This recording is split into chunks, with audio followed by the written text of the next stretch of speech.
Hello बच्चों, welcome to knowledge coaching classes.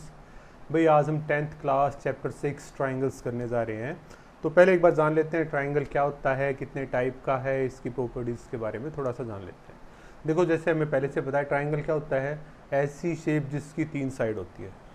Clear है? छोटी क्लासेस से ये पढ़ते आ रहे हैं, बट बाबू मोशाय अब वो चीज़ें भूल जाओ, थोड़ा सा आगे बढ़ो भाई, अपग्रेड हो जाओ, 10th क्लास में हो आप। तो ट्राइंगल देखो, ये तो कंफर्म रहेगा भाई, क्या होता है जिसकी 3 साइड्स होती हैं। हमने एक ट्राइंगल बना दिया, ठीक है, जिसकी 3 साइड्स होती हैं, 1 2 3। क्लियर है? नंबर 1 बात। नंबर सेकंड क्या?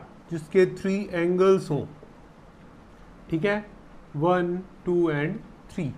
नेक्स्ट एक और याद रखना है कि ये है ना भाई, क्लोज्ड होगी भाई, ठीक है, ये याद रखो। तो क्या होता है ट्राइंगल? एक क्लोज्ड पॉलीगन हैविंग 3 साइड्स, ठीक है, एक क्लोज्ड पॉलीगन, एक जिसकी 3 साइड होती हैं, वो हमारा क्या कहलाएगा? ट्राइंगल कहलाएगा। क्लियर? अब ये भाई कितने टाइप का होता है इसके बारे में जान लेते हैं। First of all, number 1, equilateral triangle. Equilateral triangle कौन सा होता है? जिसकी ऑल साइड्स इक्वल हो, ठीक है जी, और हर एक एंगल इक्वल हो, या ईच एंगल इक्वल, मतलब 60 डिग्री का एंगल बनेगा भाई, हर एक एंगल 60 डिग्री का बन जाएगा, ठीक है। नंबर सेकंड, आइसोसेलेस ट्राइंगल, ठीक है, जिसकी 2 साइड इक्वल हो, 2 इक्वल साइड्स, ठीक है बेटा।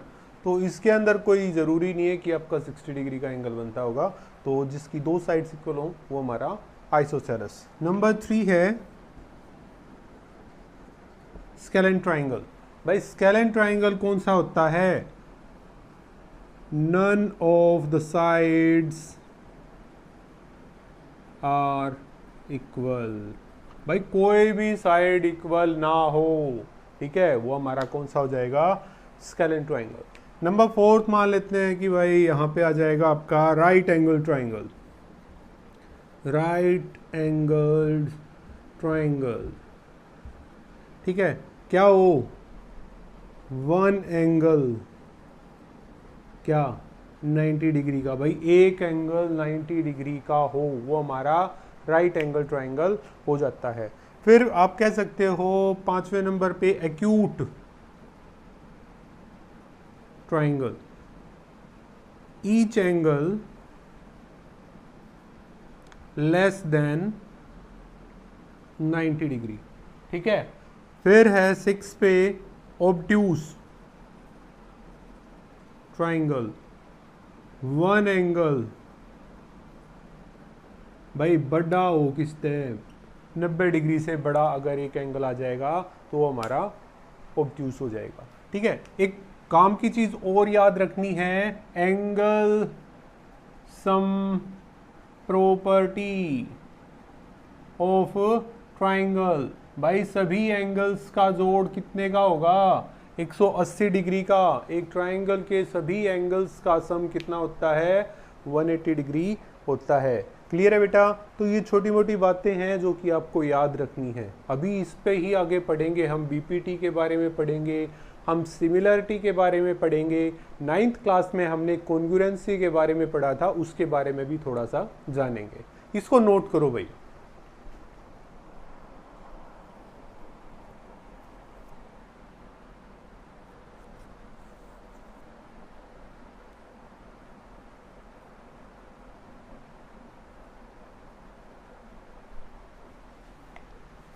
आगे बढ़ते हैं भाई। सिमिलर और कॉन्ग्रुएंट, 2 टर्म आ गई भाई, इनके बारे में जानते हैं। सिमिलर को हिंदी में बोलते हैं समरूप, और ये होता है हमारा सर्वांग सम। क्लियर है? समरूप नाम से पता चलता है, अगर इसका संधि विच्छेद करें, समरूप मतलब समान रूप, किसी भी शेप का उसी के जैसी शेप के जैसे, ठीक है। क्या मिला? जैसे एक ट्राइंगल दे दिया, ये भी तो एक ट्राइंगल है, ये छोटा है ये बड़ा है, बट है तो दोनों ट्राइंगल्स क्लियर है? तो ये समरूप है भाई, ये 1 1 1 का है, ये 2 2 2 का दे रखा है। सिमिलर सा ये एक ट्राइंगल है, वैसी ही शेप है, जो बिल्कुल उसके जैसा ही दिखता हो वो हमारा कैसा होता है? सिमिलर होता है। क्लियर है? ठीक है जी। कॉन्ग्रुएंसी के बारे में जानेंगे। देखो सर्वांग सम, इसका संधि विच्छेद करेंगे तो हमारा बन गया सर्व अंग और सम, जिसके सभी अंग समान हो। क्लियर है? जिसके सभी अंग समान हो। भाई एक मैंने रेक्टेंगल बना दिया, ये 1 है, ये 2 साइड का है, तो दूसरा रेक्टेंगल इसका ये 1 2 1 2, ये एक दूसरे के कॉन्ग्रुएंट हैं भाई, सर्वांगसम है भाई, बिल्कुल सेम होना चाहिए। सर्व अंग सम, सभी अंग इसके समान होने चाहिए। क्लियर है? तो यहाँ पे याद रखनी है, जैसे ये मैंने बनाया समरूप, समरूप के लिए बिल्कुल सेम होना जरूरी नहीं है, उनकी रेशो सेम हो सकती है भाई। क्लियर है? तो ये अभी रूल्स के अंदर आएगा कि समरूप क्या होता है, सर्वांग सम का भी कोई सम आएगा आपके पास, तो इसके बारे में आपको पता होना चाहिए। अगर मैं यहीं पे बात करूं, एक स्क्वायर ये बनाया, स्क्वायर बना दिया भाई 2 2 2 2, और दूसरा स्क्वायर बना दिया मैंने एक और, ये 4 4 4 और 4, तो ये एक दूसरे के सिमिलर हैं। क्लियर है? वहीं अगर यहाँ पे मैंने बात की जैसे रेक्टेंगल किया, तो कोरस्पॉन्डिंग साइड्स इक्वल होंगी। यहाँ पे बोलोगे कि कोरस्पॉन्डिंग साइड्स का रेशो इक्वल होना चाहिए। क्लियर है? रेशो, जैसे इसके कोरस्पॉन्डिंग ये साइड है 2/4, रेशो आ गई 1/2। इसके कोरस्पॉन्डिंग ये साइड है 2/4, रेशो आ गई 1/2। यहाँ पे 2/4 1/2, और ये 2/4 1/2। ठीक है? तो सिमिलरिटी के बारे में पता चल गया भाई। आपने अपनी एक फोटो खींची, छोटी फोटो ले ली, ठीक है, वैसे ही उसी फोटो को अगर आप बड़ा करवा देते हो तो वो सिमिलर कहलाएगी, क्योंकि सेम टू सेम फोटो है, एक साइज में छोटी है एक बड़ी है। क्लियर है? ये हमारा सिमिलर होता है। एक गेंद है, गेंद को आप बीच में से काट देते हो तो 2 हिस्से बन गए, एक हिस्सा जो रह गया दूसरे हिस्से के कॉन्ग्रुएंट होगा। क्लियर होगी भाई बात? तो ये दो टर्म्स हैं, सिमिलर और कॉन्ग्रुएंट के बारे में। अभी बीपीटी के बारे में पढ़ेंगे। थेल्स भाई साहब ने बहुत अच्छी वाली बात बता रखी है, उसको और जानेंगे अभी।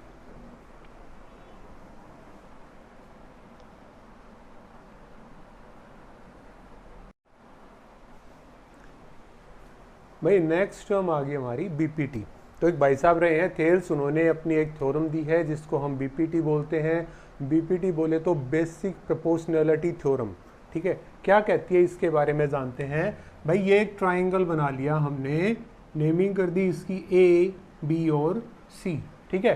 तो एक ट्राइंगल की जैसे ये साइड है, हमने कोई 2 पॉइंट्स लिए, उनसे एक रेखा खींच दी हमने जिसको नाम दिया डी ई, और ये डी ई है ना BC के पैरेलल है। DE is parallel to BC। Clear है? तो क्या होगा कि भाई देखो DE is parallel to BC दे दिया ना, तो होगा क्या कि AD बाय में DB is equal to AE by में EC। ये बीपीटी है भाई, हमारी बेसिक प्रोपोर्शनैलिटी थ्योरम है। क्या कह रही है कि एक ट्राइंगल की 2 साइड से मिलाते हुए हमने एक रेखा खींची और वो इस तीसरी साइड के पैरेलल है, तो क्या होगा, जहां पे ये पॉइंट्स हैं वहां पे इक्वल रेशियो में डिवाइड किया जाएगा। क्लियर है? ये इक्वल रेशियो में हमारा डिवाइड हो जाएगा। इसको हम बोलेंगे बीपीटी। ये कहां से आया? यहां से भाई। क्लियर है? अब यहीं पे एक और चीज आ जाएगी भाई आपकी, कन्वर्स ऑफ बीपीटी, इसका उल्टा, बेसिक प्रोपोर्शनैलिटी थ्योरम का उल्टा। अब ये क्या है भाई? देखो अगर ये इक्वल रेशियो में आ जाता है, जैसे ये हमने खींच दिया, एक ट्राइंगल बना दिया और ये एक रेखा है, ठीक है, एक लाइन है DE, वो कट कर रही है AB और AC को, तो क्या आ गया हमारे पास कि AD बाय में DB is equal to AE by में EC। ये आ गया ना। जब इक्वल रेशियो के अंदर डिवाइड किया जा रहा है तो क्या होगा कि DE is parallel to BC, ये उसका उल्टा हो जाएगा। देखो पहले कहा था कि DE BC के पैरेलल हो, तो क्या होगा कि इक्वल रेशियो में डिवाइड करवाया जाएगा, जहां पे ये पॉइंट इंटरसेक्ट कर रहे हैं वहां पे। क्लियर है? तो अब उल्टा क्या है कि जब ये रेशियो इक्वल हो तो क्या होगा भाई, पैरेलल होंगे वो। क्लियर है? तो ये हमारी बीपीटी और उसका कन्वर्स है, जिसका नेक्स्ट एक्सरसाइज में हमारा यूज होगा। हो गया भाई टॉपिक क्लियर? तो अभी हम आगे करेंगे इसका।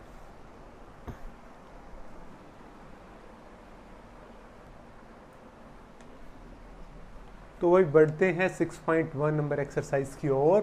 पहला क्वेश्चन है, फिलअप्स हैं भाई। ऑल सर्कल्स आर डैश, सभी सर्कल्स क्या होते हैं भाई, सभी सर्कल्स क्या होते हैं, सिमिलर होते हैं। सभी सर्कल्स कॉन्ग्रुएंट नहीं होंगे। सर्कल्स कॉन्ग्रुएंट सिर्फ तब हो सकते हैं अगर उनकी रेडियस सेम हो।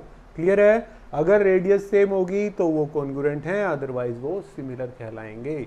Number second, all squares are, सभी स्क्वायर्स क्या होते हैं, सभी स्क्वायर्स हमारे सिमिलर होते हैं। कॉन्ग्रुएंट तब होंगे जब उनकी साइड्स इक्वल हो। क्लियर है बेटा? नेक्स्ट है, all dash triangles are similar, सभी कौन से ट्राइंगल सिमिलर होते हैं, सभी इक्विलेटरल ट्राइंगल्स होते हैं, वो सिमिलर होते हैं। आइसोसेलेस क्यों नहीं होते भाई, आइसोसेलेस तो अलग अलग तरीके के हो सकते हैं यार, तो इक्वल रेशियो में वो नहीं आएंगे। क्लियर है? तो सभी इक्विलेटरल ट्राइंगल्स हमारे क्या हैं, सिमिलर होते हैं।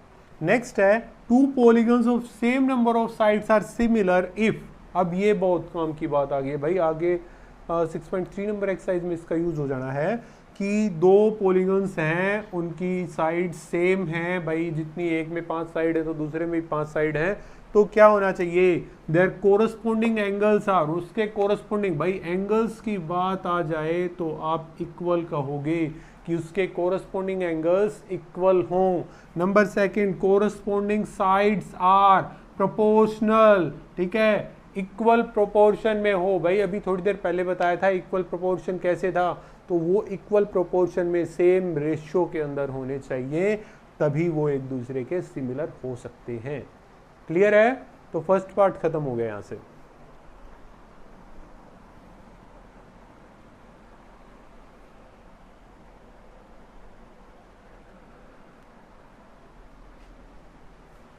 सम नंबर 2 की ओर बढ़ते हैं। भाई क्या कह रहा है कि 2 एग्जांपल्स देने हैं सिमिलर फिगर्स के या नॉन सिमिलर फिगर्स के। भाई मैथमेटिकल फॉर्म में आंसर दे देते हैं।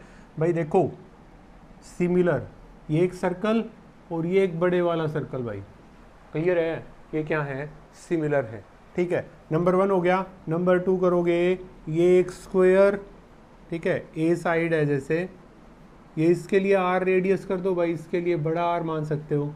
ये हो गया थोड़ा सा बड़ा स्क्वायर बी साइड के लिए भाई सभी, तो ये क्या है, हमारी सिमिलर है। क्लियर है भाई? अब यहाँ पे देखेंगे नॉन सिमिलर फिगर्स के बारे में बात करेंगे। तो नंबर 1 हो गया भाई, ये ट्राइंगल बनाया, एक ट्राइंगल, और ये एक दूसरा ट्राइंगल बना दिया भाई। क्लियर है? तो ये जैसे 2 2 2 हो गया, ये हमारा 6 8 10 हो गया। तो ये हमारे कैसे हैं, ये हमारे इक्वल रेशियो में नहीं है, तो ये नॉन सिमिलर फिगर्स हो गए भाई। नंबर सेकंड क्या कह सकते हो कि आप, ये क्या है, ये एक स्क्वायर है, ए साइड्स वाला, और ये ए बी, ठीक है, तो ये हमारा एक रेक्टेंगल हो गया, तो ये हमारे कैसे हैं, नॉन सिमिलर फिगर हो गया। ठीक है जी, कंप्लीट हो गया।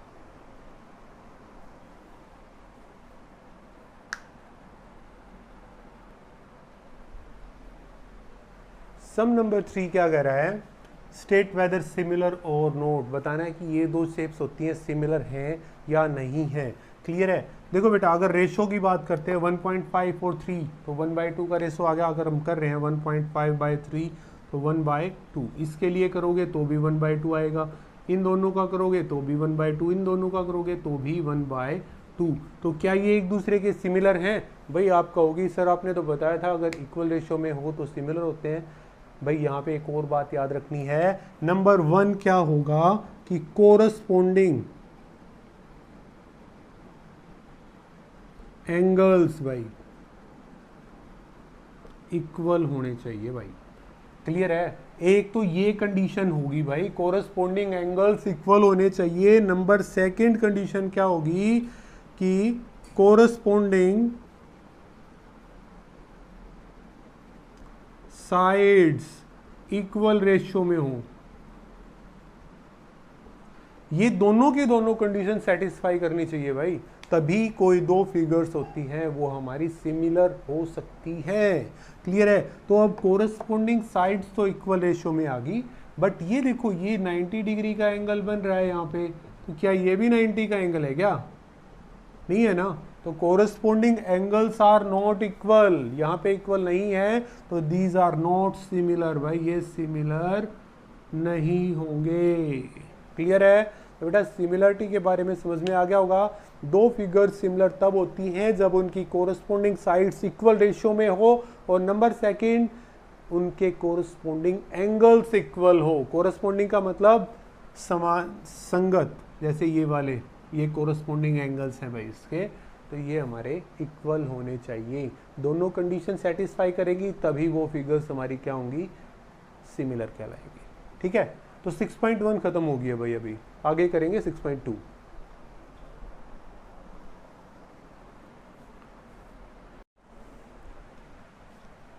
तो एक्सरसाइज 6.2 की ओर बढ़ते हैं भाई। यहां पे यूज होगा किसका? बीपीटी का। बीपीटी मतलब बेसिक प्रोपोर्शनलिटी थ्योरम। ठीक है? क्या होती है? एक ट्राइंगल है जैसे ए बी सी, क्लियर है? और ए बी और ए सी को कट करते हुए एक रेखा खींची जाती है, ये जैसे डी और ई पे कट कर रही है। अगर ये रेखा डी ई पैरेलल हो किसके? बी सी के पैरेलल हो, तो क्या कहा जाएगा कि ए डी बाय में D B is equal to A E by में ई सी। क्लियर है? मतलब जहां पे ये इंटरसेक्ट हो रहे हैं वहां से सेम रेशियो के अंदर ये डिवाइड करेगी। क्लियर हो गया भाई? ये हमारी बीपीटी है और इसी का यूज हमने करना है। इसका कन्वर्स भी होता है भाई। कन्वर्स क्या हो जाएगा? अगर सेम रेशियो में डिवाइड कर रही है तो क्या होगा भाई? वो पैरेलल हो जाएंगे एक दूसरे के लाइंस। ठीक है? तो ये बीपीटी है भाई। अब सम की ओर बढ़ते हैं। फर्स्ट सम के अंदर क्या क्या रखा है कि DE is parallel to BC। DE BC के पैरेलल है और EC की वैल्यू फाइंड आउट करके दिखानी है। अब DE BC के पैरेलल है तो क्या कहोगे कि AD बाय में DB is equal to AE by में EC। ठीक है? ये एक दूसरे के इक्वल होंगे। रीजन दे सकते हो ना इसका भाई, कहाँ से आया? बेसिक प्रोपोर्शनलिटी थ्योरम से आया। ठीक है जी? तो अब जो वैल्यूज हैं वो रखो भाई। 1.5 DB की वैल्यू है हमारी 3 इज इक्वल टू ई की वैल्यू है 1 बाय में EC। EC के ऊपर मल्टीप्लाई हो जाएगी। EC is equal to 3 by में 1.5 कट करोगे तो वैल्यू आ गई EC is equal to 2 centimetre. आसान सा सवाल है। सेकंड दे रखा है सिमिलर, यही है DE is parallel to BC है, हमें AD की वैल्यू निकाल के दिखानी है। अब भाई DE पैरेलल है BC के, ये लाइन इसके पैरेलल है, तो क्या कहोगे भाई? बीपीटी का यूज कर सकते हैं हम यहाँ पे। तो बीपीटी का यूज करेंगे तो AD बाय में DB is equal to AE by में EC। क्लियर है? वैल्यूज पुट कर देते हैं। AD की वैल्यू नहीं पता, इसकी वैल्यू है 7.2 इज इक्वल टू AE की वैल्यू है 1.8 बाय EC की वैल्यू है 5.4। ये ऊपर मल्टीप्लाई हो जाएगा। AD is equal to 1.8 by 5.4 into 7.2 3 से कट गया 2.4, तो AD इज इक्वल टू आ गया 2.4 सेंटीमीटर। रीजन लिखना पड़ेगा बेटा। कौन सा रीजन हो गया यहाँ से? बीपीटी का। भाई अगर आप हरियाणा बोर्ड से रिलेटेड हो, हरियाणा बोर्ड से HBSC से आप 10th क्लास पास कर रहे हो, उसकी पढ़ाई कर रहे हैं, तो याद रखो कि भाई इन दोनों में से एक सम आने के चांसेस बहुत ज़्यादा होते हैं। CBSE बोर्ड में भी आता है, बट HBSC में काफ़ी टाइम देखा गया है कि ये सम आ जाता है। ठीक है? तो अच्छे से समझना है भाई इसको। देखो एक बार,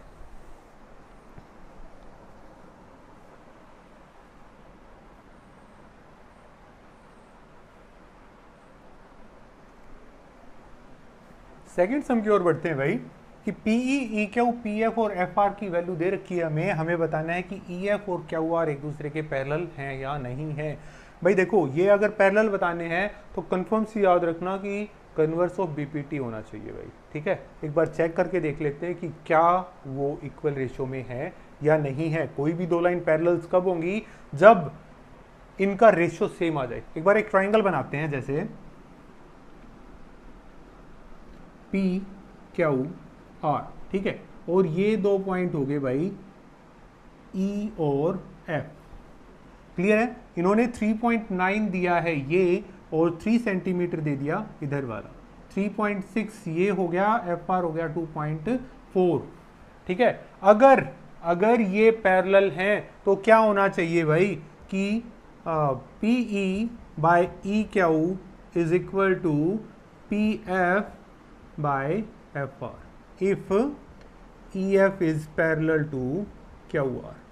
अगर ये पैरेलल है तो ये होना चाहिए। अगर ये दोनों इक्वल आ गए हमारे तो हमारा क्या है कि E F is parallel to Q R होगा। तो देखो करके देख लेते हैं, P E by E Q करते हैं पहले भाई। 3.9 बाय में 3 कट करोगे तो 1.3 आ गया, 1.3 बाय 1 ले लो, ठीक है।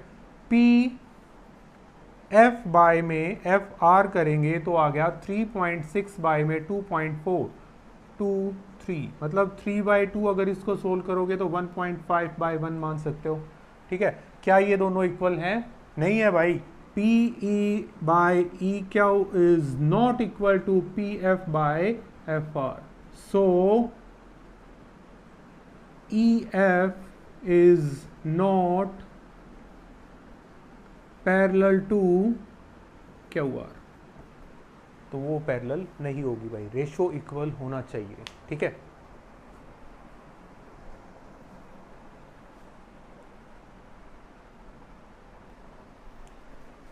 सेकेंड पार्ट की ओर बढ़ते हैं भाई। क्या कहा? P E Q E P F और आर एफ की वैल्यू दे रखी है, ये मैंने डिनोट कर दी यहाँ पे। तो फिर बताना है भाई पहले वाले की तरह अगर E F is parallel to Q R है तो ये रेशियो हमारी सेम आनी चाहिए। ये कंडीशन है भाई, ये कंडीशन अगर सेटिस्फाई होगी तो ये पैरेलल हैं। तो करके देख लेते हैं भाई। पहले P E by E Q करेंगे, 4 बाय 4.5 पॉइंट हटाएंगे तो क्या हो गया भाई 40 बाय 45 हो गया, 5 8 जा 5 9 जा कितना आ गया। और P F by F R, अरे ये तो है भी 8 बाय 9, मतलब दोनों इक्वल आ गए। तो क्या कह सकते हो? P E by E Q is equal to P F by F R, so E F is parallel to Q R. ये पैरेलल है। कहाँ से है आपको पता चल गया? कन्वर्स ऑफ बीपीटी आप कह सकते हो। कन्वर्स ऑफ बीपीटी ये क्या है? पैरेलल है।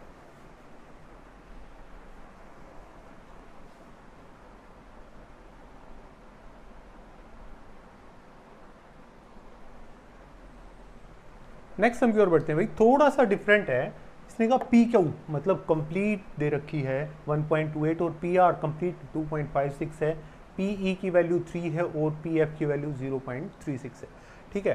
तो अब हमने क्या करना है, P E by E Q और P F by F R को इक्वल दिखाना है। अगर इक्वल है तो क्या है, ये हमारा सेम रेशियो में है तो ये पैरेलल है, अदरवाइज नहीं होगा। तो भाई ये निकाल लें एक बार। देखो कंप्लीट 1.28 है, अगर उसमें से 0.18 हटा देंगे तो ये वाली बच जाएगी ना 1.10। सिमिलरली 2.56 है, अगर मैं यहाँ तक की हटा दूंगा तो ये बचेगी नीचे वाली यहाँ तक 2.20, माइनस कर दिया भाई। क्लियर है? तो अब निकाल के देखते हैं P E by E Q क्या आएगा, 0.18 बाय में 1.10, मतलब अगर आपको पॉइंट हटाने तो 18/110 बन जाएगा भाई। क्लियर है? सिमिलरली अगर इसको करते हैं तो ये हो गया 0.36 बाय में 2.20, अगर करोगे तो 36/220, कट करोगे तो यही आ गया भाई 18/110। क्लियर है? अब 18/110 आ गया, 18/110 ऊपर वाला है तो क्या कहोगे, P E by E Q is equal to P F by F R, so E F is parallel to Q R. ठीक है बेटा, एक काम और भी कर सकते हो आप यहाँ पे कि पी ई बाय में पी क्यू शो करवा दो पी एफ बाय में एफ आर, तब भी ये पैरेलल होगा। ठीक है, ये आपको अपने आप से करके देखना है, बाकी बीपीटी का यूज करोगे तो आप इसी तरीके से इसको करके दिखाना। क्लियर है? ये गलत नहीं माना जाएगा बेटा, कभी इसको समझ के चलो कि ये गलत है, बिल्कुल नहीं, बिल्कुल ठीक रहेगा ये। क्लियर?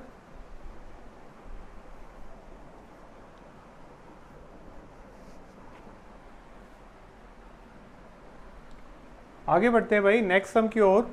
क्या कहा है कि एक फिगर दे रखी है हमारी कि L M is parallel to B C, ये वाली साइड इसके पैरेलल है, और L N is parallel to C D. Clear है? तो अब हमें क्या करके दिखाना है कि A M by A B is equal to A N by A D को प्रूव करवा के दिखाना है। तो सोल्व करते हैं भाई। पहले इसको देखेंगे, ये कौन से ट्राइंगल में है? A B C. In triangle A B C, ठीक है जी। क्या गिवन है? L M is parallel to B C. भाई ये नीचे वाला भूल जाओ, अभी ऊपर वाला देखो, L M is parallel to B C है। तो क्या होता है भाई, बीपीटी कह रही है कि अगर ऐसे एक लाइन एक दूसरे के पैरेलल है तो इक्वल रेशियो में इसको डिवाइड किया जाएगा, is equal to A L by L सी।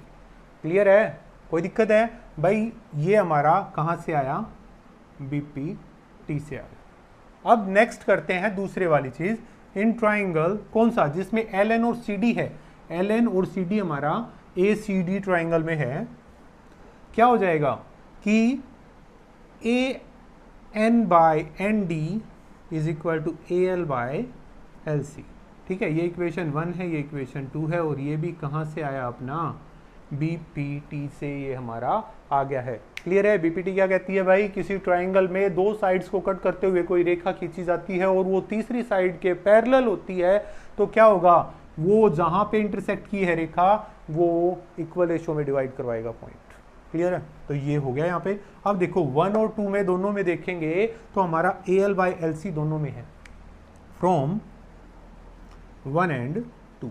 क्या आ गया? A L by L C दोनों में है, तो क्या कह सकते हो? A M by M B is equal to A N by N D. ठीक है, अब छोटा सा काम करना है, taking reciprocal on both sides. क्या आएगा भाई? M B by A M is equal to N D by में ए एन। ठीक है, रेसिप्रोकल लिया है, इसका रेशियो पे कोई फर्क नहीं पड़ेगा। मैं पहले भी बता चुका हूं इस चीज को कि रेसिप्रोकल लेने से, दोनों तरफ रेसिप्रोकल है तो रेशियो पे कोई फर्क नहीं पड़ रहा। अब क्या करना है भाई? नेक्स्ट काम है कि एडिंग 1 टू बोथ साइड्स, एक को दोनों तरफ जोड़ना है। अब 1 ऐड करेंगे तो 1 plus M B by A M is equal to N D by A N plus 1। भाई एलसीएम ले लेते हैं। क्या आ गया? ए एम आ गया, इसका एलसीएम ये हो गया A M plus M B is equal to A N, इसका आ गया N D plus A N हो गया। क्लियर है? A M plus M B, A M plus M B पूरी रेखा बनी है भाई ए बी, बाय में A M is equal to ये ए डी बाय में ए एन आ गया। पर जो हमें प्रूव करना था उसका उल्टा आ रहा है ना। अगेन टेकिंग रेसिप्रोकल,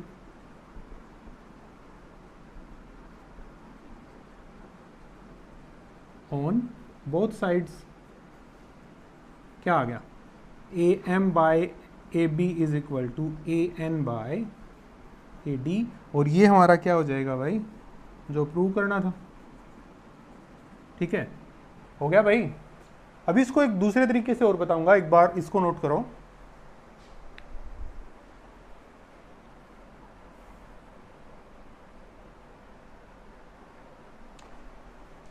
देखो भाई, ए बी सी ट्राइंगल लिया, L M parallel to B C दे रखा है। आप यहां पे क्या कर सकते हो कि A M by A B भी ले सकते हो, कोई दिक्कत नहीं है भाई, रेशियो सेम आएगी। आप करके देख लेना, पीछे हमने सम भी किया था, उसमें भी यही था, रेशियो इसकी सेम आएगी। क्लियर है? Is equal to A L by A C, भाई ये और कंप्लीट साइड बाय ये और ये कंप्लीट साइड। इक्वेशन नंबर 1 ये बीपीटी ही है। क्लियर है? ठीक है। नंबर सेकंड, इन ट्राइंगल जिसमें एल एन और सी डी है, ए डी सी, क्या आ जाएगा? A N by A D is equal to A L by A C, equation 2 होगी। और ये भी कहाँ से आई है भाई? बीपीटी से ही आया है। तो क्या करोगे? फ्रॉम 1 एंड 2 क्या हो जाएगा? A M by A B is equal to A N by A D. हो गया प्रूव? यही करना था। Hence proved.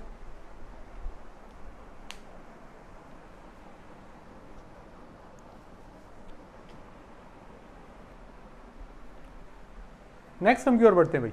क्या कह रहा है, डी ई पैरेलल है ए सी के और डी एफ पैरेलल है ए ई के, तो प्रूव करवाना है कि B F by F is equal to B E by E C. बहुत आसान सा सवाल है भाई, थोड़ा सा डायग्राम को समझने की कोशिश करेंगे भाई। ठीक है, D E parallel to A सी एक बार देख लेते हैं। डी ई और ए सी कौन से ट्राइंगल में है, डी ई साइड ये है, ए सी कंप्लीट है, मतलब in triangle A B C. Clear है भाई, ए बी सी ट्राइंगल लेंगे भाई। कुछ देर के लिए इसको मैं साफ कर रहा हूं, ये हम हटा देते हैं, इतना है। क्लियर है, तो क्या है भाई, D E is parallel to A C है, डी ई ए सी के पैरेलल है। जब इक्वल रेशो में डिवाइड करवा रहा है तो क्या करेंगे, बी डी वाई में A D is equal to B E Y में ई सी हो जाएगा। कहाँ से आया ये, इसका एक ही ओरिजिन दिख रहा है भाई, बीपीटी से आया है, नंबर 1 इक्वेशन होगी। क्लियर है, सेकंड क्या था, ये था भाई, इसको हटा तो नहीं सकते ना, ये तो है। क्लियर है, सेकंड क्या है, इन ट्राइंगल कौन सा, जिसमें डी एफ और ए ई दोनों हों। अब डी एफ देखा, ए ई देखा भाई, इसका कोई काम नहीं है अभी यहाँ पे, इसका भी कोई काम नहीं है फिलहाल के लिए। ठीक है, तो ये देखो हो गया। अब डी एफ ए ई के पैरेलल है इन ट्राइंगल ए बी ई, यही रह गया ना। तो क्या हो गया बेटा कि D F is parallel to A E. So क्या हो जाएगा कि बी डी वाई में A D is equal to B F Y में एफ ई। क्लियर है, अब ये हो गया, तो आप क्या कह सकते हो, ये इक्वेशन 2 है और ये कहाँ से आई है, ये भी बीपीटी से आया है। अब देखो फ्रॉम 1 एंड 2, फर्स्ट और सेकंड का यूज करेंगे तो क्या आ गया बेटा, देखो B D by A D दोनों के पास है, तो ये वैल्यू यहाँ पे रख सकते हैं ना कि बी ई वाई में E C is equal to B F by में एफ ई। क्या प्रूव करवाना था, यही था, तो हैंस प्रूव। क्लियर है भाई, ये डायग्राम बना के रखना, ये समझाने के लिए मना किया था, हटाना नहीं है इसको।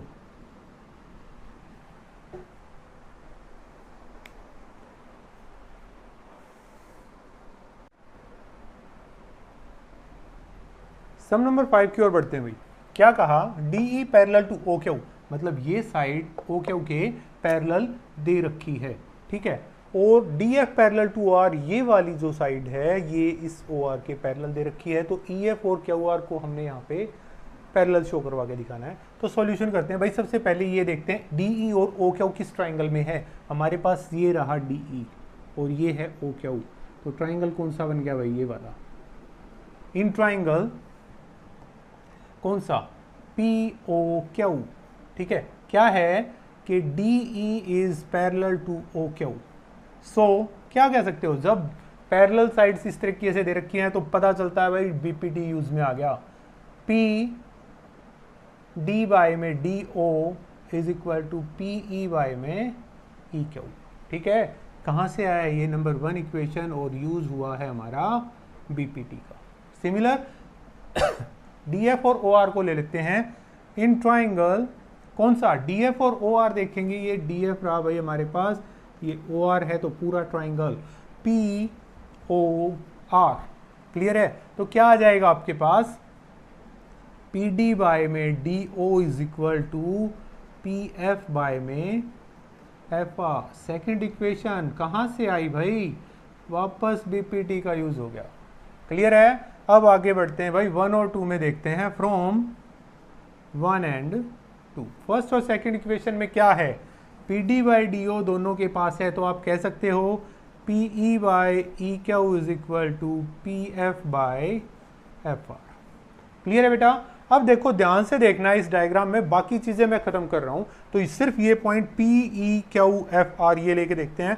देखो ये बना दिया, ये हमारा ई और एफ है, ये पी है, ये क्यू है, ये आर है, और कह रखा है कि P E by E Q is equal to P F by F R आ गया। अरे यार ये कब होता था, बाय कन्वर्स ऑफ बीपीटी। क्या आ गया कि E F is parallel to Q R. भाई ई एफ और क्यू आर पैरेलल होते हैं तो ये चीज होती है ना, तो अगर ये आ रहा है तो इसके कन्वर्स में हमारा आ जाएगा। क्लियर है, यही चीज थी जो हमने आगे सोल्व कर दिए। हो गया बेटा।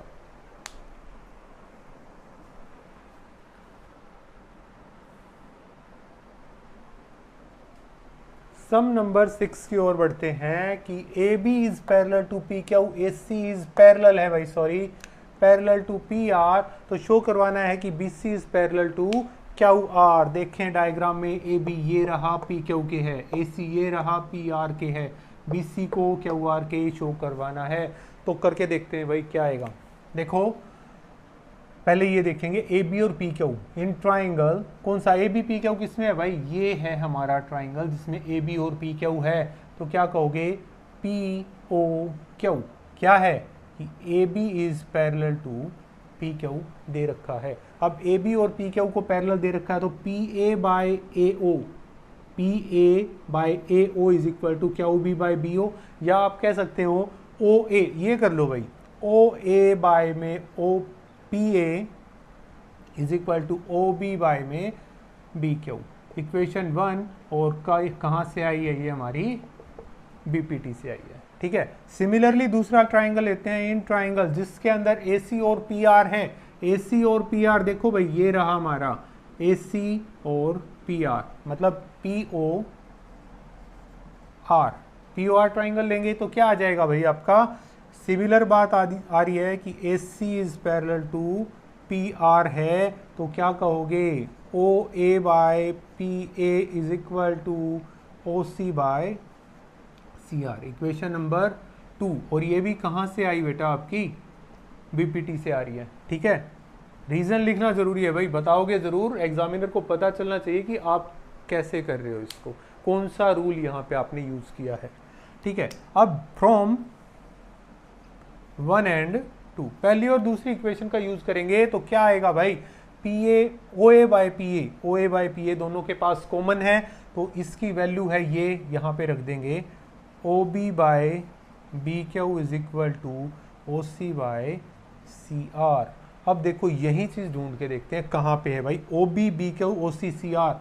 अरे यहाँ पे ध्यान देंगे तो ये आ रहा है ना भाई, और ये बीच से इसको इंटरसेक्ट कर रही है, पी क्यू को बी पे और ओ क्यू को बी पे और ओ आर को सी पे। तो आप क्या कह सकते हो, बाय कन्वर्स ऑफ क्या, बीपीटी, बीपीटी बोले तो बेसिक प्रोपोर्शनैलिटी थ्योरम, क्या कहोगे, B C is parallel to Q R. यही तो दिखाना था भाई, यही शो करना था, कर दिया हमने। नोट करो इसे।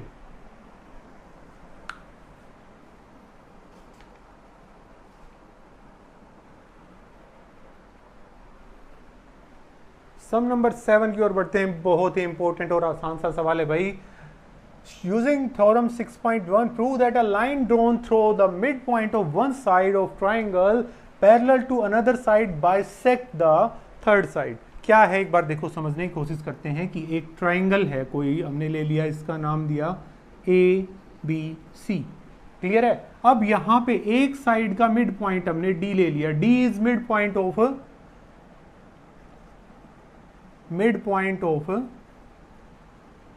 ए B, so A D is equal to D B.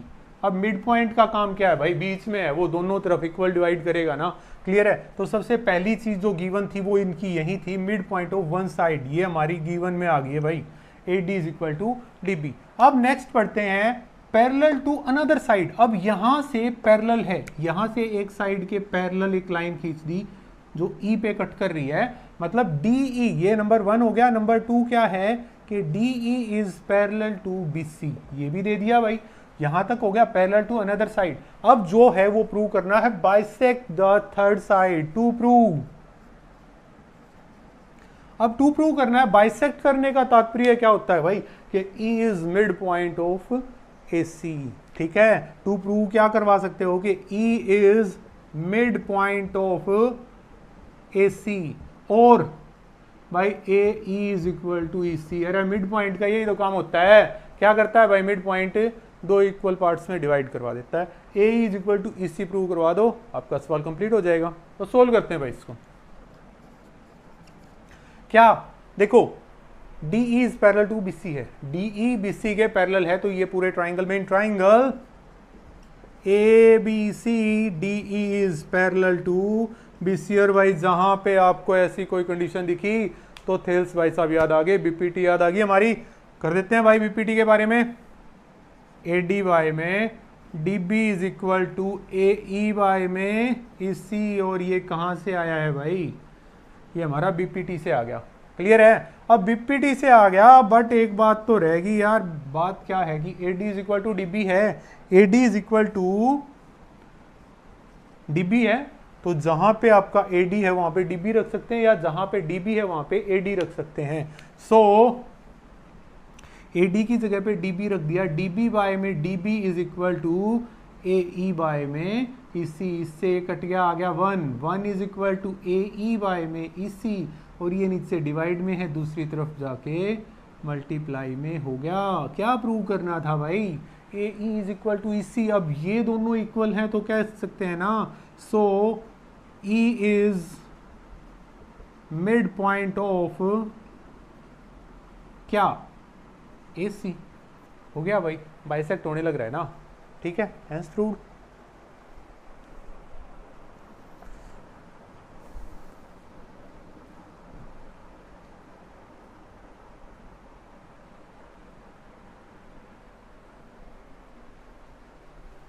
Some number 8 देखते हैं।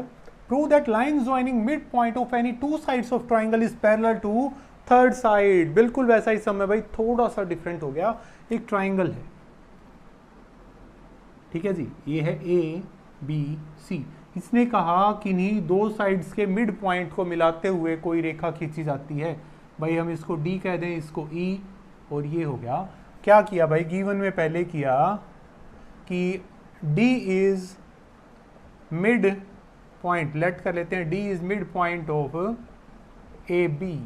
सो क्या हो सकता है यार, अगर डी मिड पॉइंट है ए बी के, तो A D is equal to D B हो सकता है कि नहीं होगा।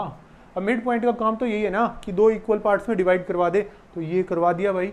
अब छोटा सा काम यहीं पे कर लो, अगर ये यहाँ पे है, नीचे लेके आना है, तो क्या हो गया, A D by D B is equal to 1 हो गया भाई, इक्वेशन नंबर 1।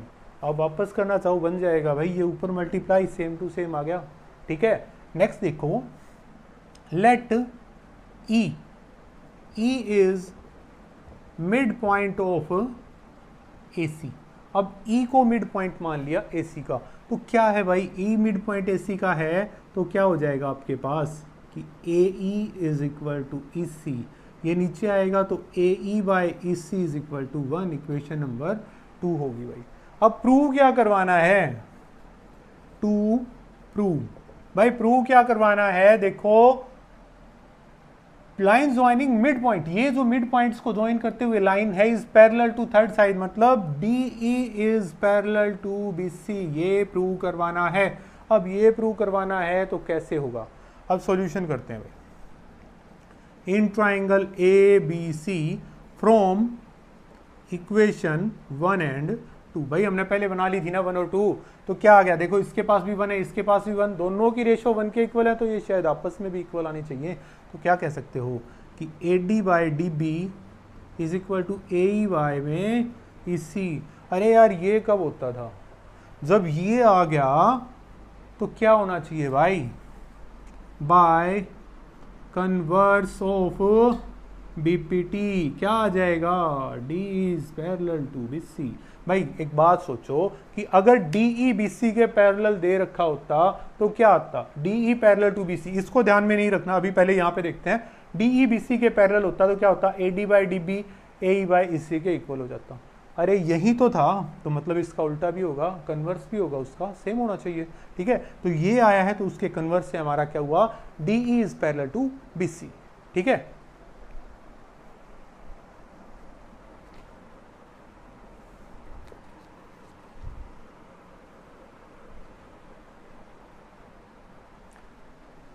सम नंबर 9 की ओर बढ़ते हैं। बहुत ही इंपॉर्टेंट क्वेश्चन है भाई। A B C D is a trapezium in which A B parallel to C D and diagonals intersect each other at ओ।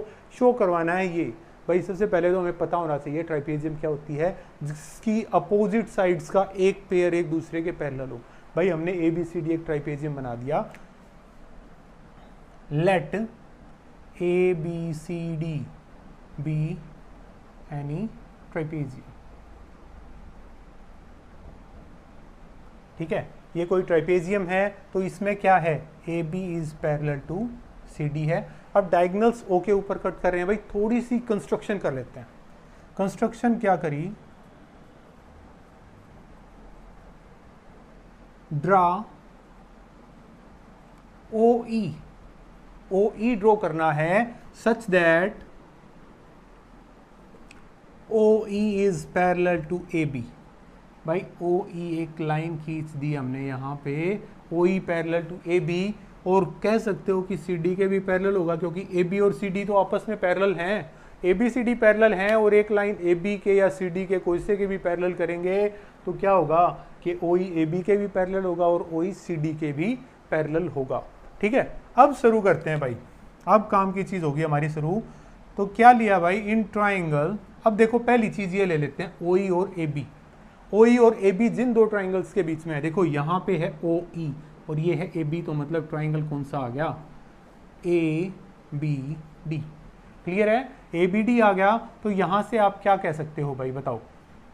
देखो ये साइड इसके क्या है, आपकी पैरेलल है। आप इसको एक मिनट के लिए भूल जाओ कि ये कोई चीज़ है, तो क्या कहोगे कि A E by E D is equal to B O by में डी ओ। इक्वेशन 1 और इन सब में यूज़ एक ही हो रहा है भाई, बीपीटी का यूज़ करके हमने ये दे दिया भाई इसका रीजन। ठीक है, अब दूसरा ले लो, ओ ई किसके पैरेलल है, सी डी के। तो इन ट्राइंगल जिसमें ओ ई और सी डी दोनों आ रहे हो भाई, ये बनाना है, छोड़ना नहीं है। ओ ई और सी डी बना दिया तो ए सी डी। अब क्या है भाई यहाँ पे, O E is parallel to C D है ना। अब ये इसके पैरेलल है तो क्या कहोगे कि A E by E D is equal to A O by में ओ सी। भाई A E by E D A O by O C के पैरेलल हो जाएगी। कहाँ से हुई भाई, ये क्यों हुआ, बीपीटी से हो गया। कह देना कोई पूछे कैसे हो गया, सर बीपीटी से हुआ है। ठीक है, फ्रॉम 1 and 2 फर्स्ट और सेकंड का यूज करेंगे। देखो ए ई बाई ए डी दोनों के पास आ गया भाई, तो क्या करोगे, A O by O C is equal to B O by में ओ डी। क्या जो प्रूव करना था वो आया, नहीं आया सर, थोड़ा सा रह गया भाई। ये नीचे आ जाएगा, ये उधर चला जाएगा। A O by B O is equal to C O by D O, hence proved. हाँ जी, हो गया। नहीं सर घर की सरकार है क्या, ऐसे कैसे नीचे कर दिया। देखो भाई रेशियो में कोई फर्क नहीं पड़ना चाहिए, वो देख लेते हैं एक बार, लेट करते हैं कोई रेशियो, जैसे 3/4 है इज इक्वल टू 3/4। क्लियर है, दोनों रेशियो सेम है ना। अब इसको अगर मैं नीचे लेके आऊँ, इसको ऊपर लेके जाऊँ, तो 3/3 इज इक्वल टू 4/4, कट करोगे तो 1/1, मतलब 1/1 इज इक्वल टू 1/1। यार रेशियो में क्या फर्क पड़ा, पहले भी इक्वल था अब भी इक्वल है, तो वी कैन डू दैट बेटा, कर सकते हैं इसको। हो गया,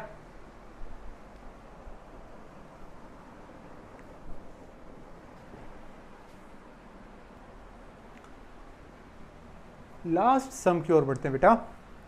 The diagonals of quadrilateral ABCD intersect each other at O such that AO by BO is equal to CO by DO. Show that ABCD is a trapezium। बिल्कुल पिछले वाला सम नहीं हो गया। क्या कहा था उसने कि ABCD एक ट्राइपेजियम है और AO by BO CO by DO prove करना था भाई। अब यहाँ पे ये भाई साहब दे रखे हैं और ABCD को हमने ट्राइपेजियम प्रूव करना है। भाई ट्राइपेजियम के लिए क्या बताया था, ऐसी क्वाड्रिलेटरल जिसकी अपोजिट साइड्स का एक पेयर एक दूसरे के पैरेलल हो। तो हम करके देख लेते हैं टू प्रूव के क्या करना है भाई, A B C D is a trapezium. मतलब कह सकते हो कि A B is parallel to C D, ये हमने प्रूव करके दिखाना है। अगर ये प्रूव हो गया तो क्या ये हमारा एक ट्राइपेजियम हो जाएगा। ठीक है, तो भाई थोड़ी कंस्ट्रक्शन इसमें भी कर लेते हैं। तो मैंने पहले ही कर दिया था कि join O E such that क्या, ओ इज पैरेलल टू, कोई एक के करो भाई, जो ये प्रूव करवाना है कोई से एक के पैरेलल करके दिखा दो। हम कर लेते हैं ए बी के, O is parallel to A B. Clear है, अब इसको प्रूव करेंगे, सॉरी ये हमने कंस्ट्रक्ट किया है, तो अब इसके द्वारा इसको आगे हम सोल्व करके दिखाएंगे। सॉल्यूशन लेते हैं भाई। देखो ओ ई ए बी के पैरेलल है तो ट्राइंगल आ गया। In triangle A B D, A B D triangle लेंगे, क्या कहा, O E is parallel to किसके, ए बी। सो अब यहाँ पे बीपीटी लग गया, अब बीपीटी लगेगा तो क्या कहेगा कि A E by E D is equal to B O by में ओ डी, ये इक्वेशन 1 होगी।